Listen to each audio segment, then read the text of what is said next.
We're joined now by the Vikings of Homewood Flossmoor. With the victory, they improved to 32-4 on the season. They will face Normal Community in the Class 4A state championship tomorrow evening at approximately 7:30 p.m. We're joined by head coach Demar Dismukes and his 5 starters. Coach, New Trier was pretty pesky there at the end. What was the feeling when you saw that last 3 finally miss? Thank you. We just owe a lot to these guys, man. They stayed resilient throughout the entire game. New Trier played well. They got a lot of back cuts. We worked on it, but they still perfected it. Obviously, that's something they do every day. So I just think we stayed resilient, and that's kind of been the word of our year, just resiliency. Anytime we face adversity in difficult atmospheres, these guys always band together and they pull them out. So again, hats off to New Trier for a great season and a great game. Questions? Gianni, what did you see on that big one, on the big steal? Kind of take us through that play. Well, I knew he was going to throw it, so I cheated off, got the big deal, big and one. Gianni, I mean, you feel like that's the type of play that you got to make as, an all-state type of guy? That was a big play for my team, helped them bounce back up, and I made it. Was you sitting there waiting the whole game? You're looking at the sets and you're looking at the running it, and was you just waiting to say, okay, this is the time to go get that steal? Come off my man and go get it. Yeah, I saw who was dribbling the ball. I saw he wasn't looking, threw the pass, and I got it. Bryce, you stepped up big offensively, hitting a couple of threes, and you're a patented pull-up mid-range jumper. Was you thinking at that time we need something offensively because y'all were struggling hitting shots? Yeah, I think we need a spark offensively. I think we only had 11 points in the first half, so I just think we needed a spark guy that came out there and was aggressive and hit shots. And Bryce, I want to ask, what allowed you to be that effective when it came to you guys coming off a slow start, but then gaining that momentum and keeping it? I think it was just off stops. Defense leads into offense. I was getting on the boards a lot. We was getting stops, and then came down and got to the basket and got our jump shots to fall. Let me interject on that, please. Also, as we got stagnant, Bryce started making some shots. Notice that everybody on this team started to find him. Everybody got him the ball. That's what our team makeup is. When he got hot, we found him. I called sets for him. They passed him the ball. They found him, and he kept us in it. Then took us over the top, and then the rest is history with the rest of the guys. Coach Amir, do you think you're a team of destiny? Because if anyone had told you that your 2 best offensive players did not score a bucket, that you would have been able to pull this off? Yeah, we're deep. I've been saying it all year. Our strength is in our depth. You never know who's going to lead us in scoring. Yeah, you guys see these two majority of the time, but sometimes Mac is one of our best players on the floor. Sometimes Jaden leads us in scoring. Sometimes Carson leads us in scoring. So I know all the accolades, the individual accolades, and the all states and all that has been going to these two, but they wouldn't have made any of those teams or any of the accolades without these guys. So just trying to stay together. You asked if I think we're a team of destiny. Yes, I do. I believe in this group. Jaden, what'd you say to Caleb Chambers at the free throw line? That's quite a crazy position to be in, not shooting all game and then be stuck up there. I told him just take his time. I know you ain't been in the whole game, but you came up big for us. Just take your time and send this game away. Jameer, that Caleb had some big defensive stops too. He had the big rebound. Obviously, the punching free throws. I mean, for a senior like that who doesn't play a lot, I mean, it's a pretty cool moment. Man, that is huge. When we got in the locker room, all the guys embraced him. He actually was very emotional. I thought a tear was gonna drop, and I told him, let it drop. That's cool. You should have emotions at this point because you just helped us win a game to take us to the state championship game, and now we have a chance to make history. So again, hats off to Caleb, man. The entire time on the bench, he stayed ready. I put him in maybe 2 seconds, 3 seconds in the first half. He didn't complain when I pulled him. He didn't complain. He got on the bench. As we were in huddles, I'm talking to the guys. He was encouraging the guys right next to me. That is what it's about. That's what, not only is that what basketball is about, but that's what HF basketball is about. We are a team. We are a family. We are a unit. And Carson, you were able to pull off some very essential free throws too. Tell me how that felt going to the free throw line, but sometimes being down in some of those cases. Oh yeah, no, definitely. Just helping out my team the best way I could.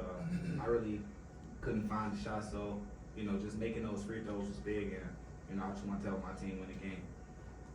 Carson does everything we need when it's needed to win games. He missed out on a lot of individual accolades this year, but as far as the team leader and captain, it's Carson. We go as far as Carson goes. Do you think that you were in rhythm? Did you feel it because you wanted it and you dropped at least 4 or 5 mid-ranges when they came to you? Yeah, I after the turnaround jumper, I was like, yeah, I got it going today. So I just want to get the ball back and find my rhythm tonight. So. T, how did you stick with it? I know your offensive game wasn't really going. You didn't get many shots, but it seemed like you stuck with it on the defensive end and tried your best to make plays. What kept your mind in the game with that?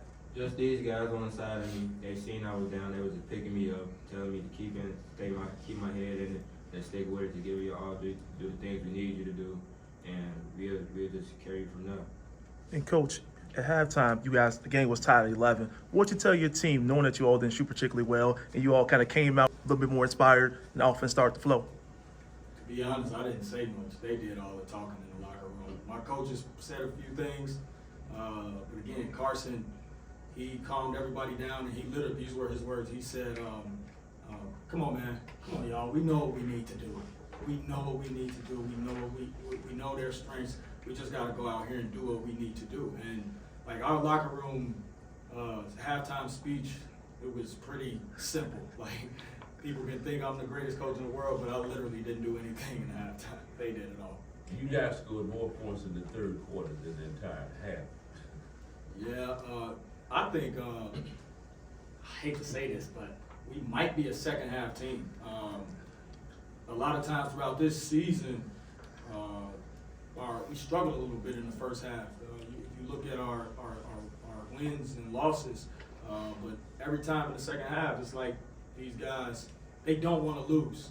They don't want to lose, and obviously when you get to the second half, if you're down, time is ticking, you're closer to losing. And these guys, again, our key word, resiliency, they don't want to lose. I have right here 3 seniors who don't want to lose. Mac, you guys put Donald, but he loves going by Mac. He hates Donald. Gianni and Carson, like they want to win. And now my seniors are 1 game away from being state champs. Now, Don, I want to ask you, there was a few times where NT had found their way to the cup or either a free throw, or I'm sorry, a three-pointer rather. Tell me, what sort of thing can you go back and you and the rest of the team can go back and work on tonight and be prepared for tomorrow? Just staying big. Like, there were a couple of times where NT got into the post and we just stayed big and we were able to get the ball and get the rebound and then pushing in transition. So don't let the inside game affect us. Just stay big. Time for 2 more. After this game today, and knowing how Nutria you guys sort of played at their pace of the game. I watched you guys play at that pace before. I would say when you guys played against the Fall. Getting a scouting report on normal, what do you think is going to be the biggest change from this game to tomorrow, as far as size-wise? I think normal plays a little slower than Trier, honestly, because they're so big. So for us, we're trying to use our speed. We're going to try to go, we're going to try to go, we're going to try to go. We got 1 game left. Hopefully it's only 32 minutes and we come out on top, but we got 1 game left, and we're going to give it our all, man. And like today, we did play at Nutria's pace. I think they slowed us down a little bit. Hats off to them. But we're going to go back to the drawing board here tomorrow when we practice in the morning. And we're going to try to right our ship. But tomorrow, for us, I think it's going to be all about speed, speed, speed. Coach, are you gonna you don't have to tell your whole game plan, but are you gonna try to come up a little bit on their guards and try to get under their guards? Because you got 2 6-foot guards that are quick hands. I think we do that every day. Like that's just how we play with ball pressure. Sometimes we try to get a feel for how the refs are calling the game.